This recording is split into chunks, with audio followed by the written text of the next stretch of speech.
What is going on, everybody? The Entrepreneur Experience is in episode 8 in the house, baby. Yeah. How do you feel, bro? Oh, I'm feeling good, man. Yeah. This is like my 5th Coke Zero, too.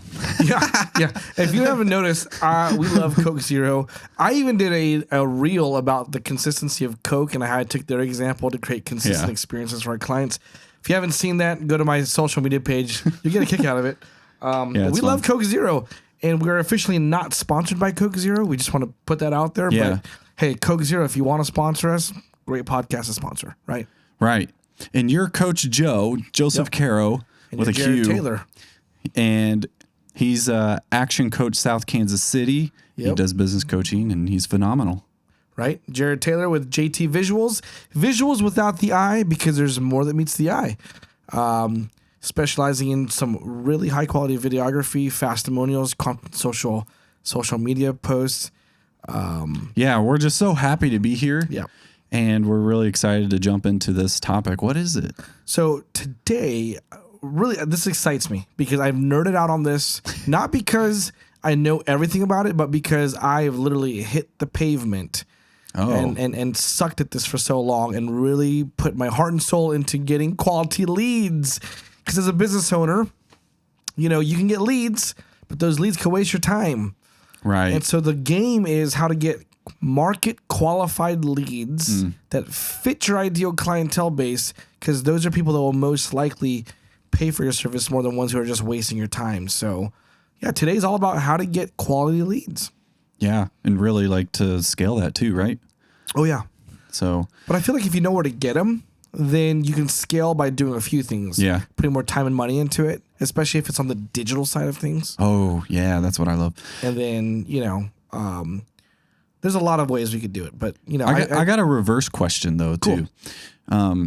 Is there a time when someone would not want more leads? Because sometimes I run into that, and I don't know if they're just actually stuck and they own a job and not a business.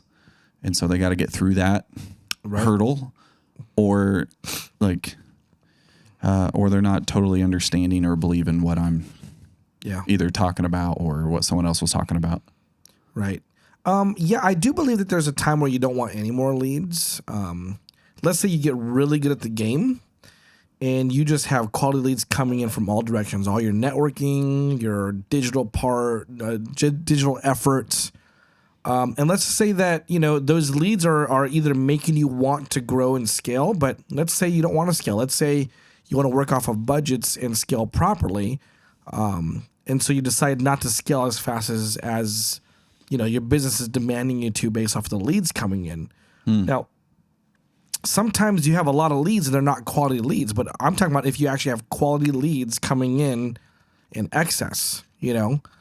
But the cool thing about that is if you have quality leads coming in excess, one way to just mitigate that is increase your prices. You have more than enough people wanting to use your services. You're at a capacity where you can only serve a certain percentage. A good way to weed out the ones who, you know, don't want to pay as much is increase your prices. So that comes back to the basics of supply and demand, right? Exactly. So if there's so much demand for it, then Increase your raise prices. the prices. Yeah. Because, dude, my business coach, Carrie Kaufman, she said, somebody out there is the most expensive in your industry and people are still paying for them. Why not that be you? I'm like, that's actually why not it be me? Shoot. Right? Yeah. So that's fun. So we'll be talking about how to get leads. Well, the overall topic is how to get better qualified leads. Okay. And I think in our discussion, we're probably going to give answers on how to get leads. Okay. But I want to talk a little bit more about our efforts in marketing. Probably the difference between branding and marketing, which there is an episode about that. Oh yeah, that's a good one, You might want to look man. at that. A lot of good feedback and response from that one. But the art of getting leads is not just to get a lead. And you know this because we're working on getting leads for both of our businesses. Yeah. You know, we can have leads and we can brag about that, but if those leads are just poorly qualified people that, you know, don't have money and they're just kicking the tires, or they don't really fit your spectrum of what services you want to offer, then they're not going to pay for your services. You need people that literally need exactly what you do and are not going to complain about the money. Yeah. Right. So first thing that I learned after messing up a lot is, do you even know what a ideal client is to you? Oh yeah. Like the burning question, man. The burning question. I ask this to everybody, like when I first start coaching with them. So who's your ideal client? Anybody who wants to pay me. I'm like, it doesn't work like that. Yeah. Because then you'll get any lead, right? Because and the point of that is for marketing, right? So you can then get into their thinking. Like when you know you're going after this specific kind of person, you can relate more specifically to their pain points and everything, right? And then they feel like they're understood more. Exactly. Right? Yes, absolutely. Another thing too is, like, let's say you're a high-end fill in the blank, whatever service you do. You're not going to want to brand or market to people that are low income, right? Good example. I coach a construction company or a remodeling company out here in Kansas City that does nothing but high-end additions, renovations, and remodels. Well, if they're marketing to a specific geographical area in Kansas City that are known for renters and low income, they're not going to get any qualified leads there, right? Does that make sense? Yeah. So for them to really identify an avatar, like the picture of the ideal client, Right. down and so specific, down to the gender, down to the age range, down to. Could you make it on your Nintendo Wii, or whatever you have? Like, could you make them emoji or whatever, like from your ideal client? Oh, that's great. And sometimes you don't have to go crazy specific, right? And these are more of like the ideal. So it doesn't mean you never take on the other things, right? You do have anomalies. Yeah, absolutely. So like if you're ever worried about that, like closing off other people, it's like you might be amazed at like when you target though. Yeah. What it does. Yeah.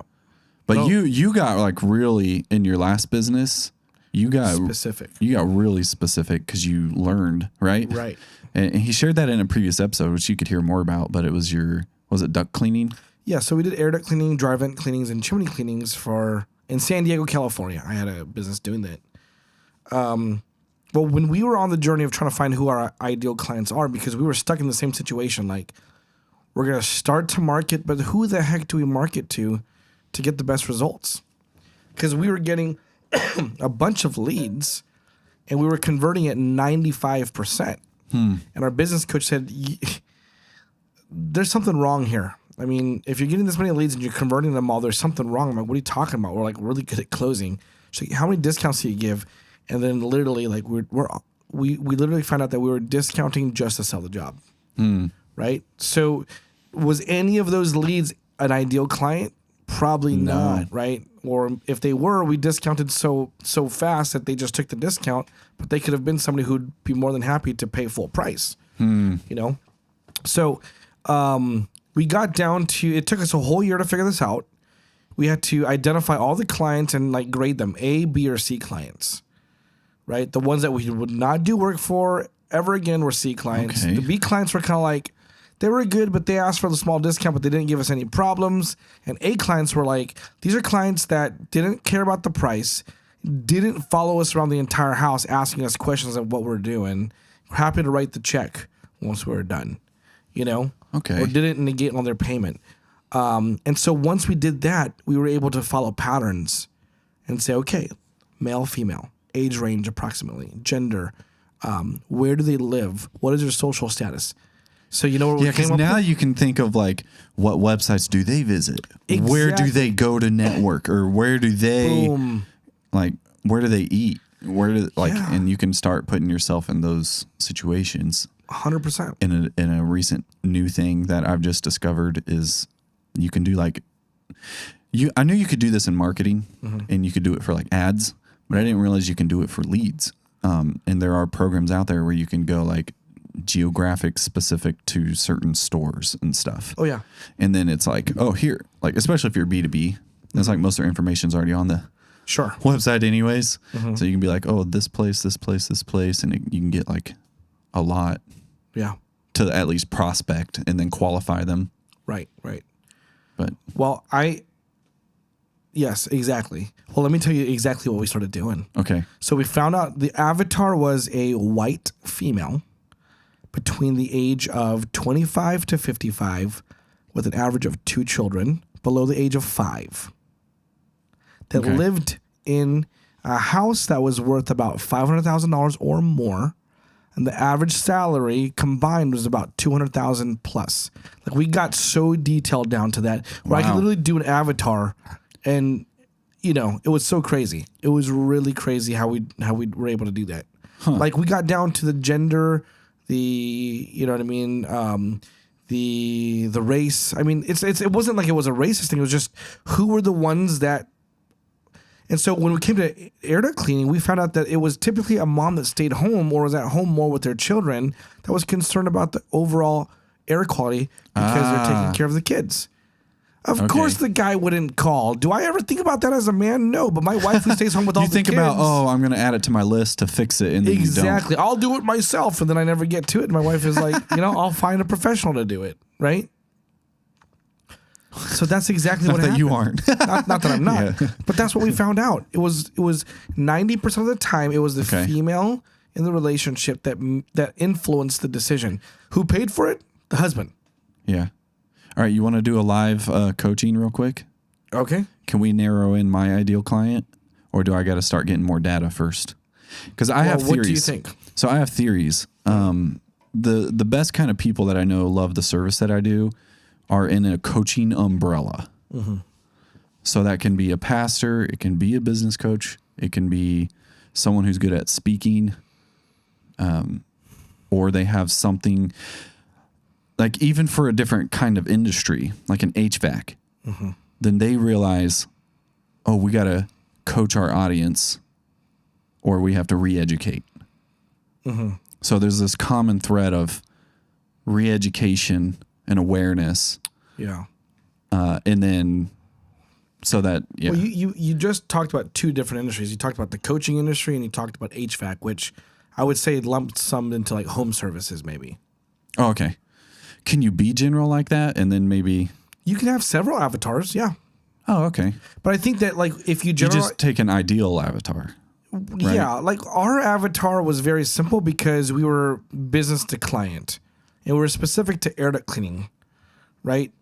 So we had an avatar for residential and an avatar for commercial, Okay. right? So when we came to commercial, we would do driveway cleanings for these large apartment complexes. But we even got it down to the type of clients or the type of tenants that these people attract. So we found out that we had to get to high-end apartment complexes, ones that actually provided a luxury condo or a luxury apartment for people that paid rent of $3,500 a month or more. So we had to... And that helps you to qualify it. It helped me to qualify because we were able to say, okay, what property management company actually buys property that caters to the wealthy that want to rent, Okay. right?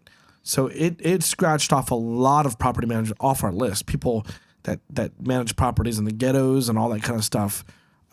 Sorry, I'm not educated, so I talk street. Ghettos is what I say, right? So, Hey, be you. That's what I say. Like yeah. it's better to be real than right. but what I did was so the property management companies that we focused on were I can already name them: MG Properties, Irvine Company, R&V Property Management, Gray Star. I mean, I still memorize them because those were the top property management companies that had the best apartment complexes under their management, and the average rent was $3,500 to $5,500 a month. And that helped you with better quality leads. So that I knew who to visit, and I just talked to the managers.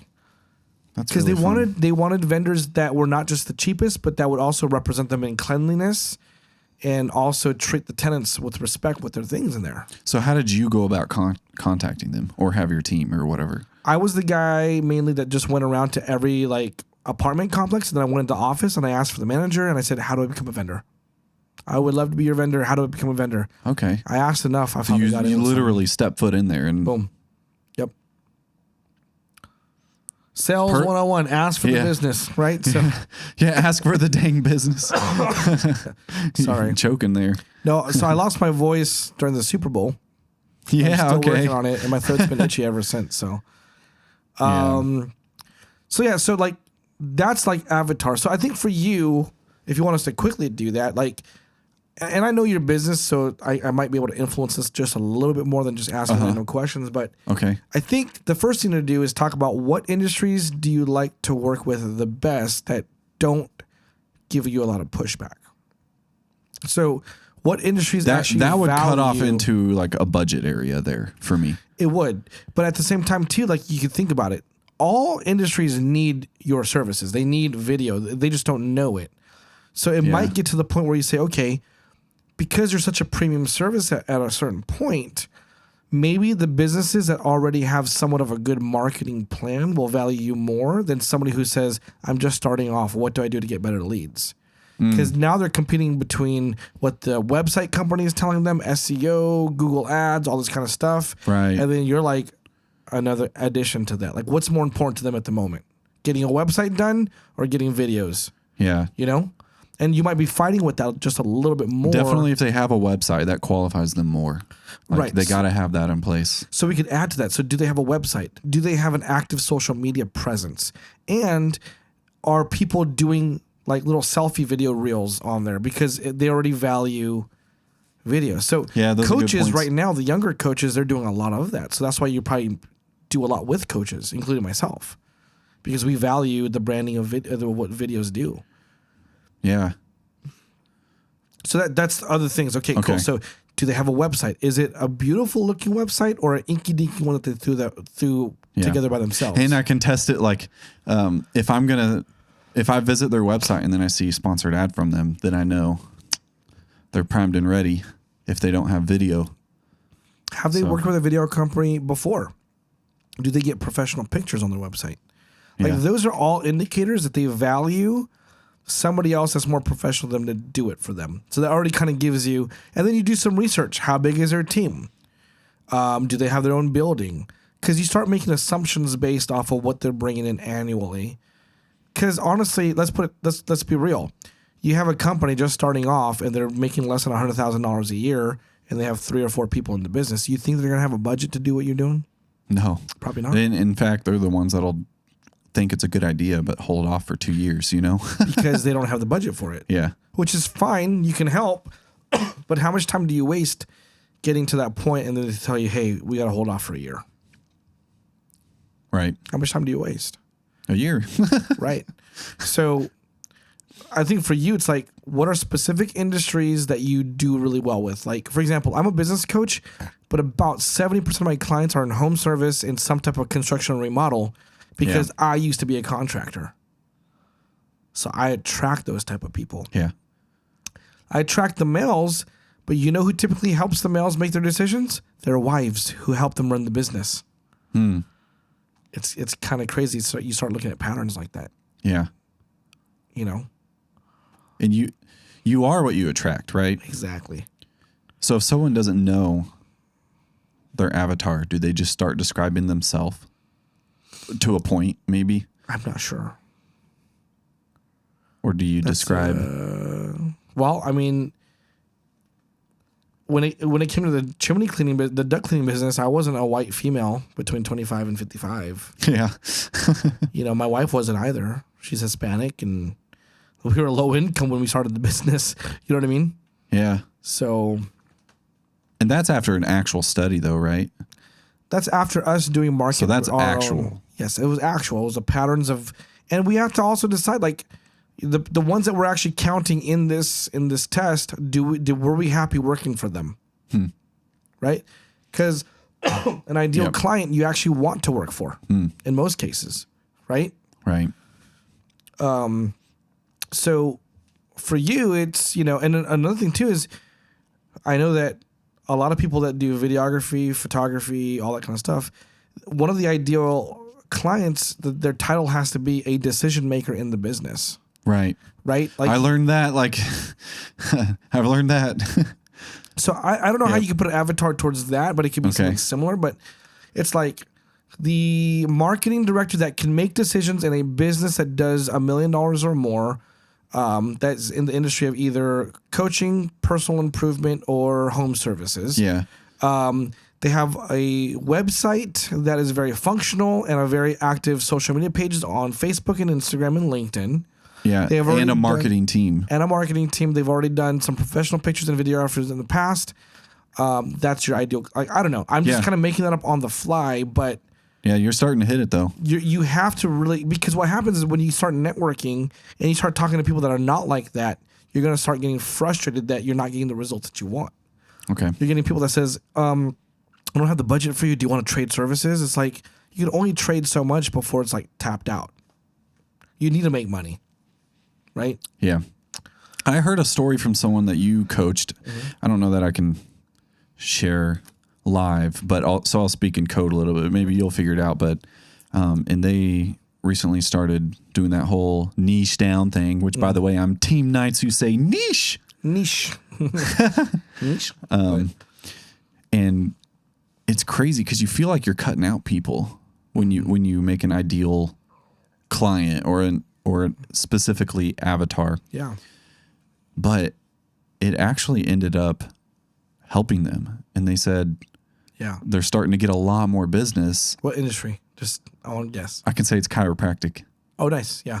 So, yeah, they started niching down into like more pediatric and things like that. And while you have the abilities to do everything else, it doesn't mean that your target market is that. And then I don't know. And then you become less saturated when you do that. Exactly. Because I'm thinking of like a multivitamin versus like going straight for it. Like, yeah, exactly.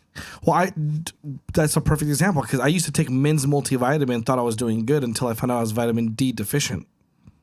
Right? Yeah. So it's like I took then you had to take vitamin D anyways. Extra vitamin D, extra zinc. Yeah. You know, and then and I started something with getting like magnesium and iron and magnesium might not be in it. Kind of my testosterone levels as you get older drop, so I have to now take pills for men that are healthy, like extra testosterone stuff, like to boost your testosterone levels. Cause, you know, you lose energy when you get older, right? And that's just a dip in your testosterone in some cases. No, absolutely. So when you start niching down on what you do, it's like it really actually helps your business. Okay. I know, I myself included, like when I was doing air duct cleaning, I also wanted to be like, yeah, but we could also remodel this part of your building. And I'm like, how do you go from air duct cleaning to a general contractor? Like you could do that, but it's like, do I want to be an air duct cleaning company or do I want to be known to doing additions onto your, because I had the license. Yeah. But so when I said, no, we only clean air ducts, dryer vents, and chimneys, then we started making money. So the idea to get higher quality leads is to have qualifications, right? Yeah, the first step is to know who your ideal client is, so that way now you can focus on how to market to them. And before that would be prospecting, right? These are like leads before leads of like we just happen to know them and we got to qualify them before they're actually a lead, right? Exactly. So there's prospects, or what I say, like window shoppers. Okay. Right? If you want to have like a visual, looking, like it's like, let me look in the window. Interesting.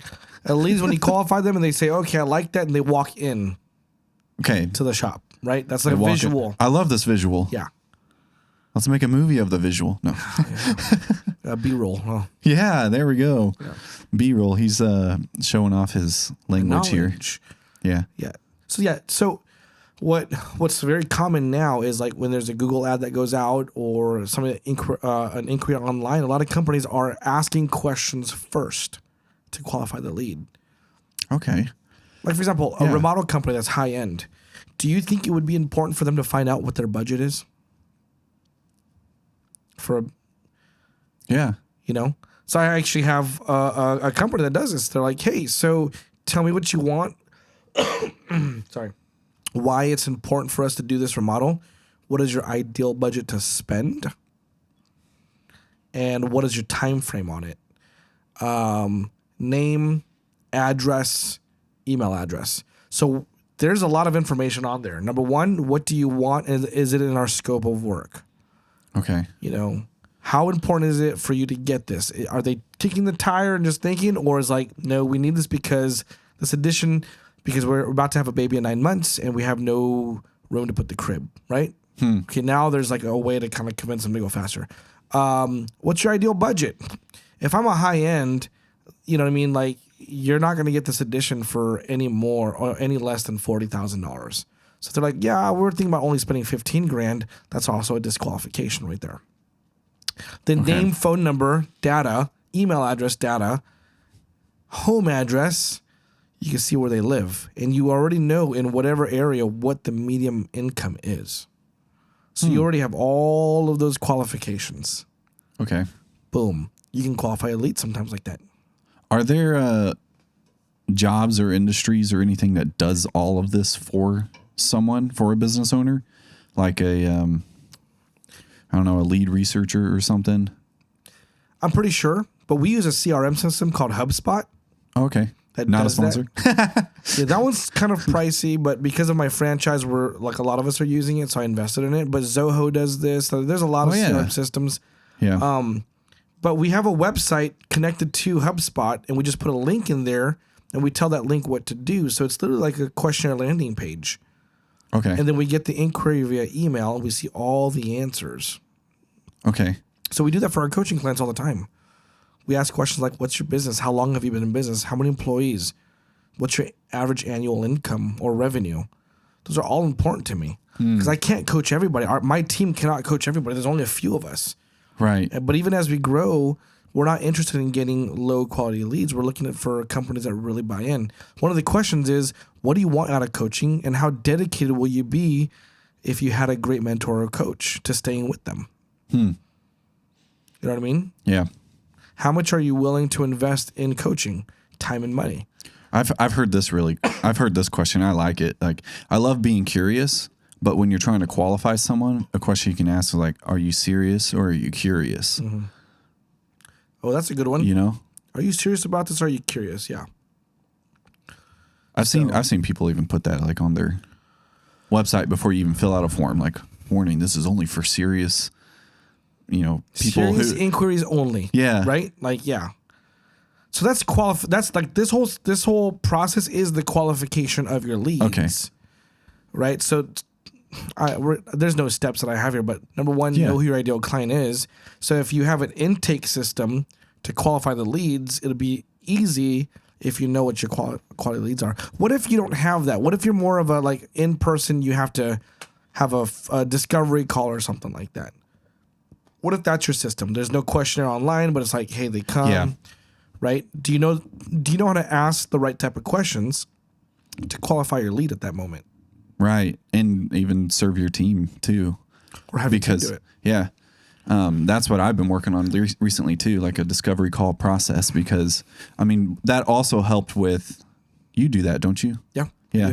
And that was, you call it coach on deck though. Yeah. Coach on deck call or interview with the coach. Yeah. Well, the thing is, like, if you want to give someone a pizza, but they've never ever had it, and you would say, try this, you give them a piece, you don't give them the whole thing. And then they'll decide to buy the whole thing later, you know? If you give them a sample, and it ends up helping both of you, because then you're not like calling, figuring them out, sending them emails for a long Costco's time. good at that. Do you ever go to lunch when they put out samples? Oh yeah. Well, we're Team Sam's Club. And we are too. Not that we really care. It's just that's close to us. So. Yeah, but you were talking about samples. That's kind of how they start. Like if they want to push a product, they sample it. Sometimes you don't know until you experience it, right? Exactly. But the discovery call is going to help with. It's an easier step in the process, and it's a step that's easy to push people. So instead of like, hey, book online, it's right there, it's ready. Yeah. It's like, well, they don't. Yeah. Or time gets out, or even if you send the email and it's like, hey, here's our options, let's do this. And still there's like some sort of uncertainty because they don't know. There's a lack of understanding before they want to commit.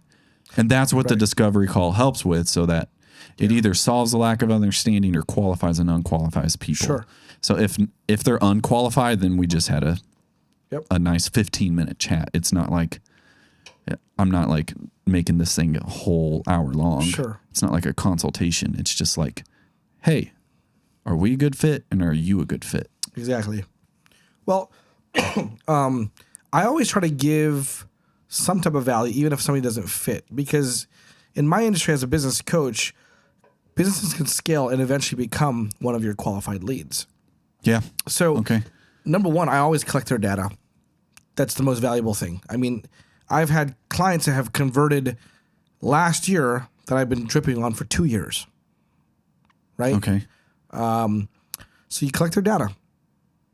But then it's like, have a solution for them, even if you can't work with them. Like, even if I can't be their coach, I'm like, hey, I'll put you on my mailing list. We have a seminar every month that goes over a different business topic. They're only $15 each, right? Quarterly, I have a growth club that's about $300, but it's an all-day thing. There's food. There's 50 other entrepreneurs. You can open network. We plan out your business. I have guest speakers. Like, I can still coach them without model. coaching them. Yeah, right. It's great. Follow me on social media. I have a couple of ebooks. They're $10 each, but they kind of help you plan out, whatever phase of your business. Okay. Yep. Would you like to just sign up to have my ebook? Yeah. And eventually, I'm going to have online coaching, which is like just recorded videos that they pay $50 a month or something. Oh, I'm excited for that. And they do it, but that takes a long time to do it. But that's part of my, like, if they don't qualify now, it doesn't mean that they can't qualify later. I have just now realized we have a very similar process. Mm-hmm. Or like if you step back and look at it, I'm like, everything you're saying is all the things that I've been wanting to do, but they're just called something different. Sure. And I'm just now realizing that. Yeah. Like, I would love to have more events. Mm-hmm. And then I'm like, wait, you're doing something like this too, like an entry level where it's an easy first step. It's an easy way to get higher quality leads really too, right? Like, exactly. Because then and they've up. experienced you, and it's like, and it's not a complete waste of your time too, because not only do they, sure, it's low dollar, but it's like you can use that for social media content later. Absolutely. So it's like, and it's things you already have put together. Right. I noticed that, like, you're going back and saying the same things, and you just have a rotation of all of it. Well, the majority of business stuff, the fundamentals, it's universal. Any business can do that. Your service is what's unique. I'm a business coach. Okay. You're a videographer. Yeah. I don't do what you do. You don't do it. But how we brand and market and how we reach out to our clients, there might be slight differences, but the whole concept of how to get them is universal. Right? Yeah. So I would agree with that. So yeah, because you have your, like, what is your process? Can we talk about that? Yeah. Do you think that would be beneficial to anybody listening? Like, if we talk about your, so from process, I can talk about the process of the business I had before and also what I have now as a coach. I mean, which one do you want? I want to hear the now one. Okay. That's me. Mm-hmm. So it depends, because we get leads from multiple sources: online, Google Ads. And Google Ads go to a landing page, and then the questionnaire is filled out, and it goes to our email. So it's almost like a website inquiry, but it's a Google ad. And if someone types that up, then they're interested in something. Exactly, because that's the first step of qualification and on how we're going to move forward with the next process. Okay. So let's just say somebody found us on Facebook and social media, because they're starting to find us now on there and reaching out. We send them. We talk about how happy we are that they found us. Hey, go on this link. Give us information, and we can schedule an interview with one of our coaches. So that's the next step. If it's a BNI lead or strategic partner lead, I might be a little bit more personal, because it's a networking and a strategic partner. But I still go, hey, let's jump on a call really quick, do a little interview. I want to make sure that we're a good fit for each other. So I never promise them anything up front. Okay. I'm like, look, I'm glad so-and-so referred me to you. I'm more than happy to give you some time, and the purpose of this is to just make sure that you actually do need a coach, and I might be the right one for you. If not, I can help you. But I do it in a very kind and professional and approachable way, right? It's not like I need to find out if I actually want to serve you or not. It's not like that. But in reality, that's exactly what you're doing, because you can't serve everybody. So you collect it somehow, and then you do a follow up. Well, and that follow up is to push to the call. Exactly. So we get the inquiry, whether it's online or somebody reaching out to us. We get them to fill out the information. Because even if I meet somebody in person, I'm like, okay, do me a huge favor. I'm going to send you a link, put your information in there. Because what it also does is it takes that information and puts it right into the CRM. So we don't have to type things out. Like we want things to be automated. So we have their information forever. Okay. And then say, okay, then there's going to be a link to schedule a coach on deck call. This is going to be a very, very specific call for 15 to 30 minutes. And we're going to go over some very, very like basics about your business and what's important. And the purpose of that is to see if we're a good fit. If we are, great, I can let you know what the next steps are. If we're not, then maybe I have some resources that you can take advantage of right now. So no matter what, that call is going to be valuable. And you say that. And I'll know within the first 15 minutes. But and you say that ahead of time, right? Yeah. Now, if somebody wants information, they click on that link and they put all their information on, like not even thinking about, don't even have a business yet, thinking about it, all this kind of stuff, then our team will actually email them back and say, hey, so we work with businesses that have been in business for at least a year or two.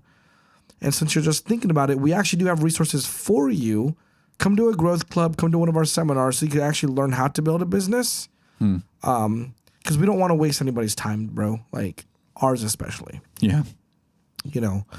Myself as a coach and all my other coaches, like our time is super valuable. So those events are not only sometimes a conversion itself, but it's also a magnet for the better plans, right? I've had a business that went from thinking about the business to starting the business to failing that business to doing another one, but they kept coming to my seminars in Growth Club. Huh. And still do. Not a client yet, but still do. Okay. Like, okay. I mean, they're still paying me for certain things. Yeah. And, they value the education. They just probably they truly don't have a budget for coaching right now, most likely. Okay. So there's just so many things that we could do. So we went from knowing your target market to qualifying your leads. But how do you bring leads in? Now that we know that, how do we brand the right way and market to get those leads? So now that we know our avatars, now that we know generally ideal the industry we want to work with or whatever, how do we actually get them? That's the big question. You're the marketing guy. How do we actually get them? Well, if you're already doing all the in-person things and you have all those programs and systems in place, the best thing is to go digital. Is that what you were? Well, I mean, let's just say somebody is ignorant and they just don't know. They're starting their marketing plan and they're like, where do I start? Where do I focus my time? Where do I focus my money? Yeah. Because branding is how people see you from the outside. So I'm assuming that your brand is strong enough to help you find your ideal market, right? Right. Because your brand has to attract the ideal clients that you have. Yeah. And if you're looking for clients that are a little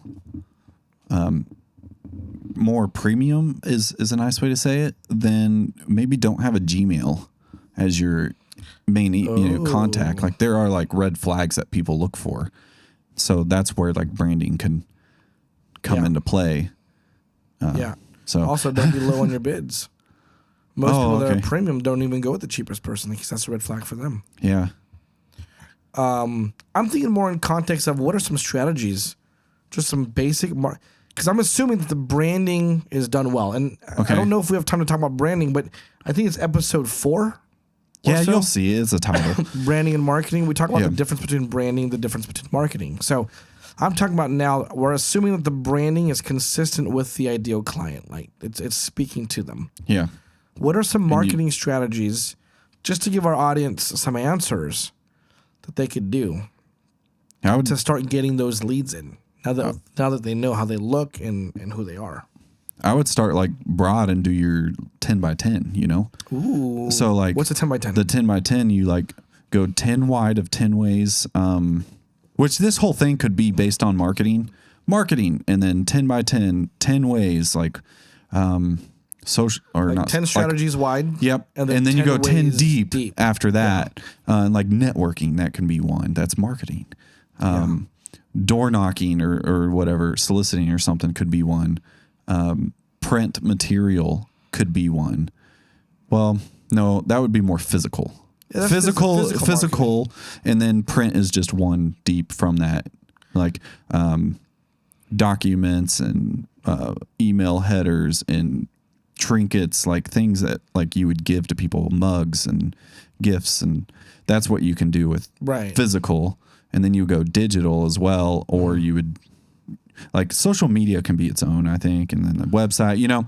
So once you get all those, social media is a strategy, and then you have Facebook, LinkedIn, TikTok, X, which used to be Twitter. Yeah, go to all of them, seriously. Like, and one that I need to work on a lot more, I just have realized in the last month, is I'm not registered on every single one of those like business directory things.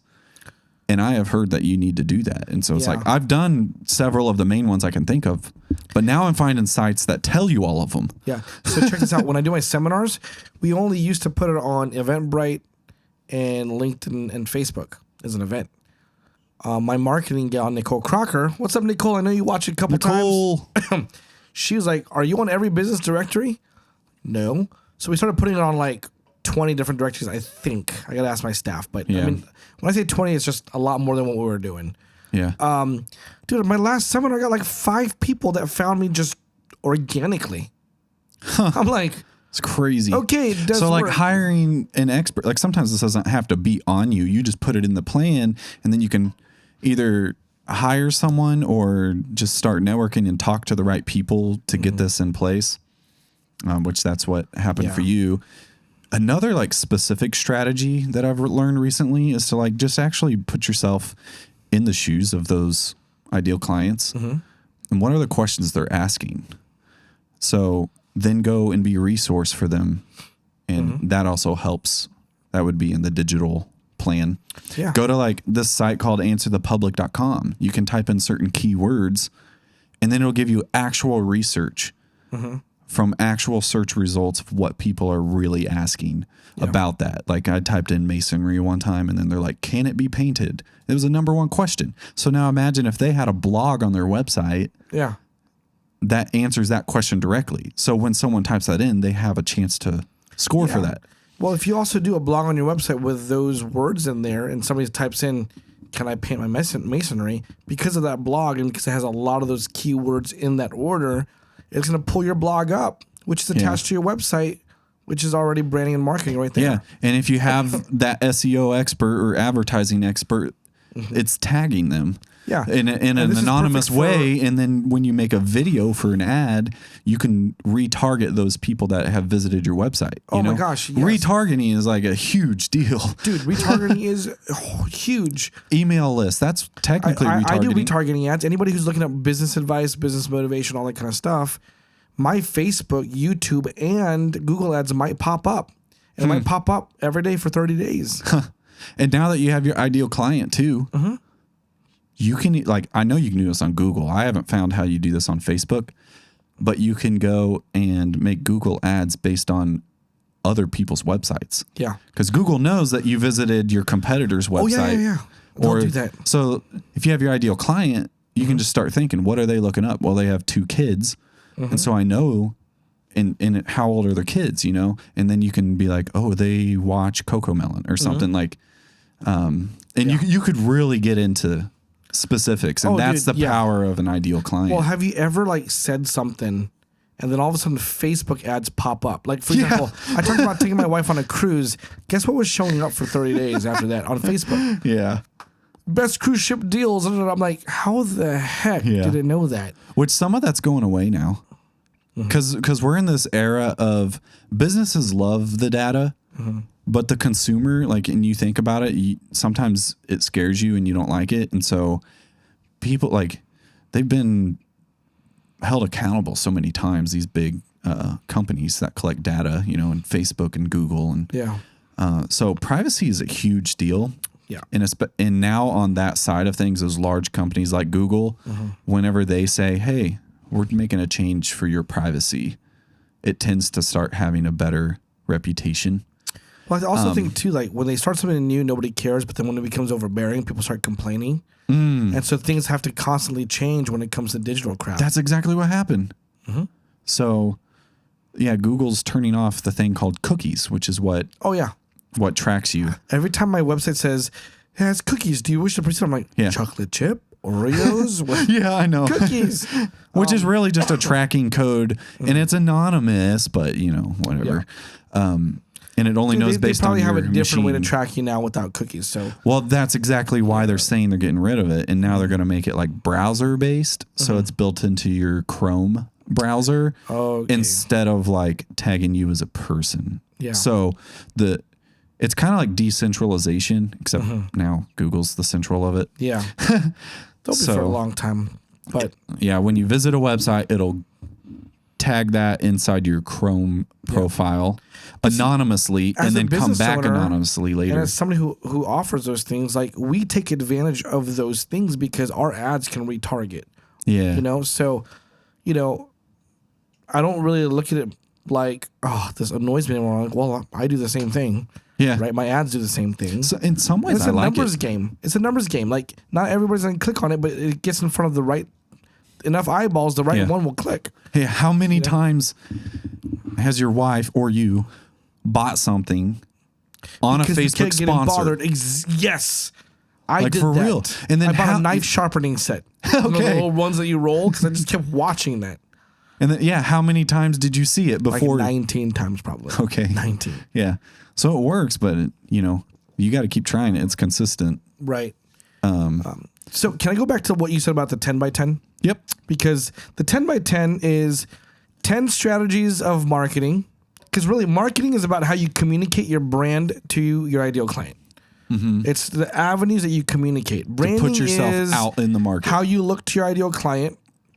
Marketing is how you communicate that to your client, right? The different avenues. So your website communicates, Google My Business communicates, SEO communicates, social media communicates, networking communicates, like physical marketing communicates. So 10 strategies of how you're going to market. So you have website, you have social media, you have, and these are just examples of strategies, networking, then you have physical marketing, salesperson, whatever that is.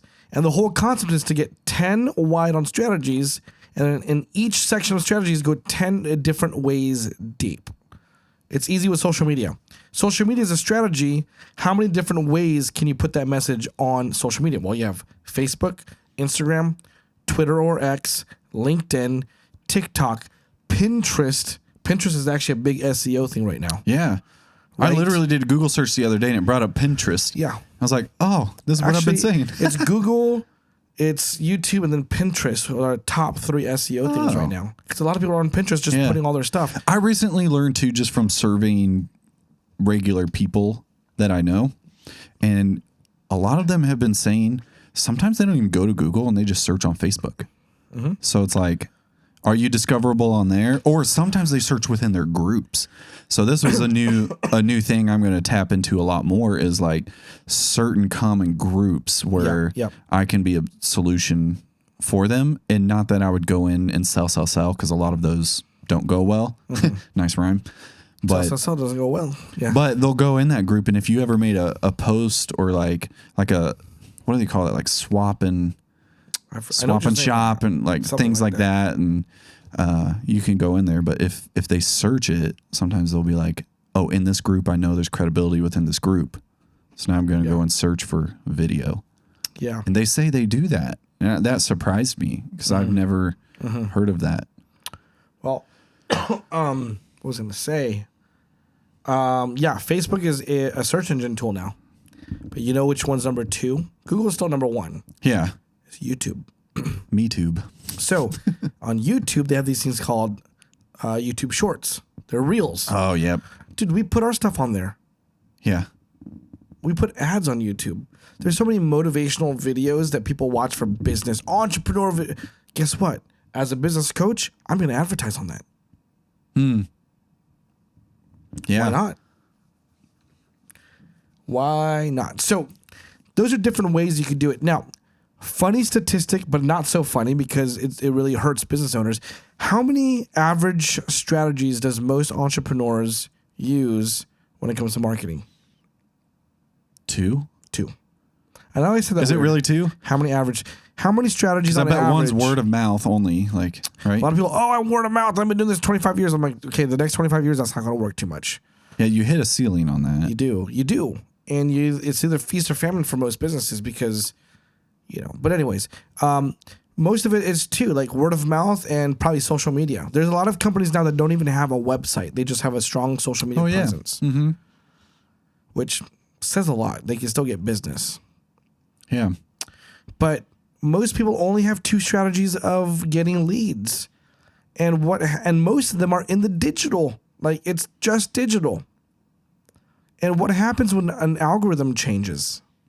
It could you can get lucky or it can actually paralyze you. So if you don't have 10 different strategies that you have for marketing, and I understand that it can be overwhelming for some people who are self-employed, but the idea is to get as wide as possible in strategies and not just stick in certain sectors like just digital marketing and media and web, but saying, okay, if you have a website that's SEO'd, you have Google My Business and you have social media, that's great. Keep that strong.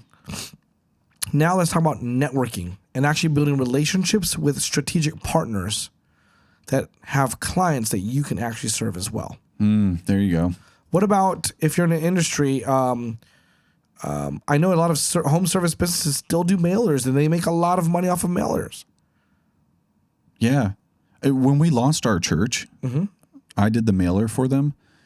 And, well, I mean, in collaboration too, but I was the guy designing it and put it out. And, man, that thing, like, we're still in a both and world, Mailers are still pretty darn effective because people... Yeah, like you do that to our nearest neighbor thing, and we invited them, and so many people either came to faith or came to the church or anything, and they reference the mailer. Yep. They still remember it. Yeah. It's crazy.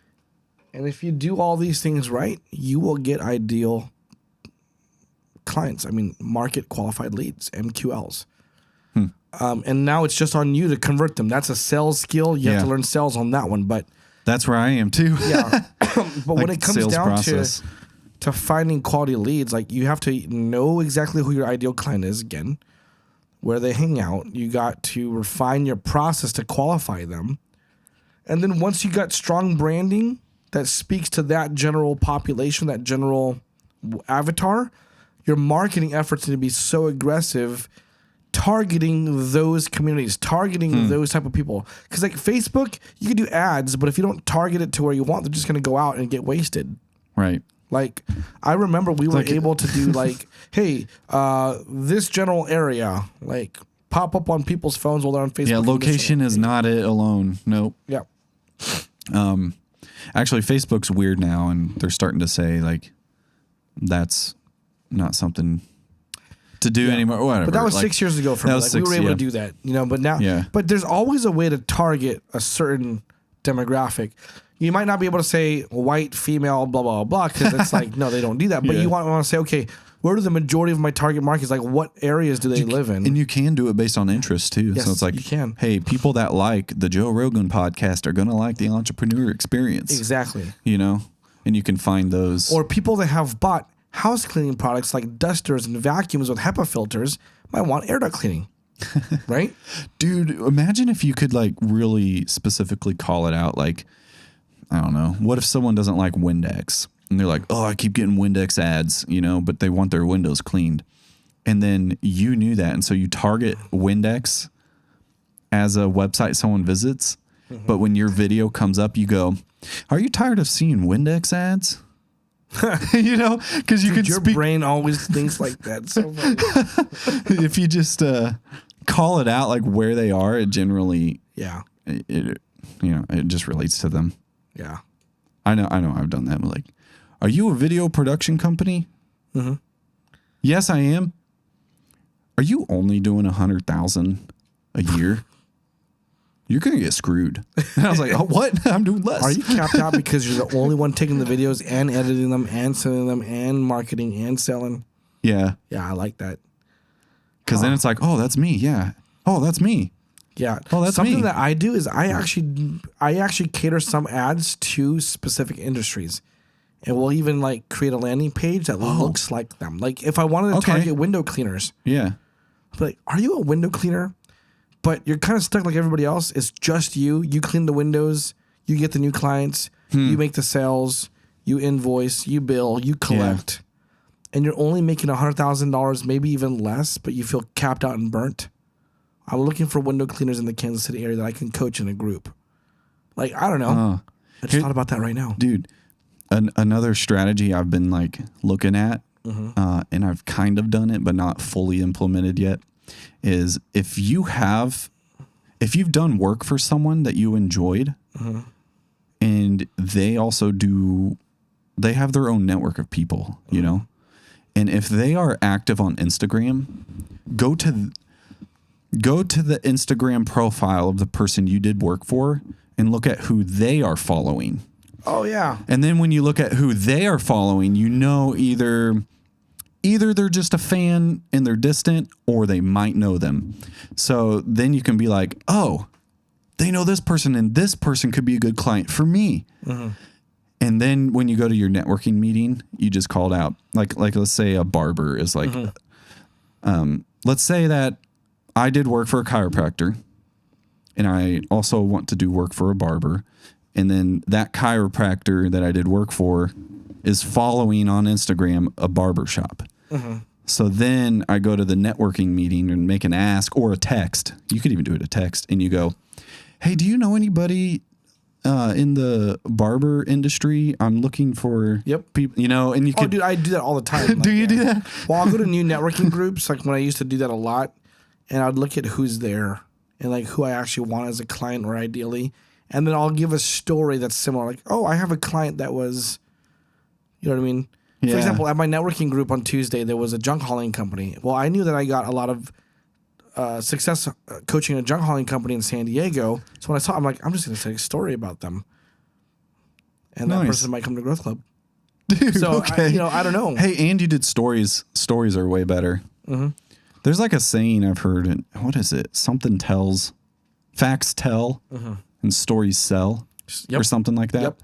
Stories sell. Because there's a relatable thing that they can relate to. And when you visualize it, you can remember it. It's an emotion. But if you just talk about discounts, you know, those are just little facts that you don't remember. Yeah. Tell a story. That's a whole sales. We should do a podcast on sales. We should do sales because that's. Do you guys want sales? Let's do sales. Even if you don't know that you need sales, that was me. Yeah. And then now I'm like, holy moly, this is the hole. This is what I've been missing. How am I, like, once you have and those leads. You're converting more now, dude. You're converting more. That's awesome. And I got a new CRM, and I'm like dreaming about this. I'm having a hard time at home just because I'm thinking of it. Work on it. I want to work on it. I want to work on it. It's Sorry, Rose. I apologize about your husband. I'm trying really hard to be present, and I am. It's just really hard to resist going to that. But I value family so much that I'm trying to like. It's like be you're present. excited about your business, so like give yourself that grace. Just don't screw it up by not spending time with your family. Yeah. Right. So when there was a moment where it's like, oh hey, everyone's doing their own thing. Okay. So I did spend some extra time working on like workflows. So like I'd love to get into like CRM because that's what's hot on my mind right now. There's no story to that, but it's like. Yeah. There's things you just don't know. I thought I had a good CRM when we new one, right? When we first started coaching. Yeah. I was like so excited for my CRM to show off and be like, here's my pipeline. And like here's leads. I got to move them to the right. And I imagine like team meetings. Our goal is to move people to the right. Let's do this. And so you look in everything to the left and move them to the next stage of the pipeline. Right. But the thing is, I learned a lot of holes with that CRM, and it wasn't actually a CRM. They were terrible with the contacts part of it. Was it Monday.com? Okay, well, I don't really want to say. Okay. Actually, I will. Because it's better for like wedding industry type people, and it's called Honeybook. Oh, I think that's when we started coaching. Yeah. So you went from that to money.com. And they've changed a lot since then, but I moved to like my website provider does Squarespace. They're like moving into CRM. So I was giving them a chance. I was like, I like everything that like payments and all this. It's all in one spot. I like this, but there still So that's wasn't. what you're using now? No, not even. no, there's. So you went to Monday.com. And then I went to Monday.com because I wanted to track leads. And so that was manual input, and I had to do the math for me. It's just a glorified Excel sheet, you know? And then you can put in stages in the process. Yeah. And it's a good tool for a team to use. Yeah. Whereas the This other is good thing for wasn't. systems on the sales process too, because sometimes Yeah. they don't convert right away. Which is we'll Yeah, do so it's sales like- next time. We want to do sales next time? We should do that. Let's do that. But then I just found a new one, and I'm like, holy moly. You can do what?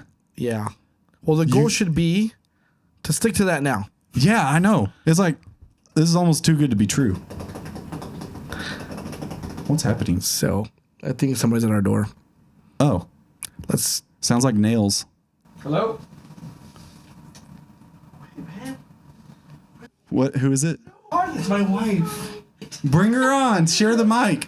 What's up? We got interrupted in our podcast. This is a totally okay, clip. guys, podcast. This is my wife here. They can't hear you. I just came to show love to Joe because on his schedule, I saw that he might be free. It's my bad. Hey, you know what? He's free. It's free. Well, We- just we're finish wrapping this up. We're wrapping up right now. We just got into it. It's about finding your qualified lead. That's a good business topic. I think it's fantastic. It's much needed. And these guys have some good knowledge on it. So Thanks. I was just so confused. We're We just what like, is that I'm so sorry. I hope you edit this out. it's like, it's nails. It's probably some female. There's like this sound happening. And for a second, I was like picturing the paint being like a wallpaper coming down. And then I thought like, oh, I have these stands leaning against the wall. Those are going to fall. And then I was like, wait, I don't know. But So- I was like listening for a few minutes, and I was like, oh, they're not recording. They're doing business strategizing. Like that's what it sounded like. We've been here for like an hour outside playing with the kids. Oh. And I was like, I just want to come and say hi before we leave. So Well, say hi to everybody. hi guys. My bride. Hi. Well, next time tell Rose to do the same thing. Yeah, we got crashed. That would be fun. Wasn't supposed to happen, but for your entertainment, it did. So Stay strong. And keep on keeping on.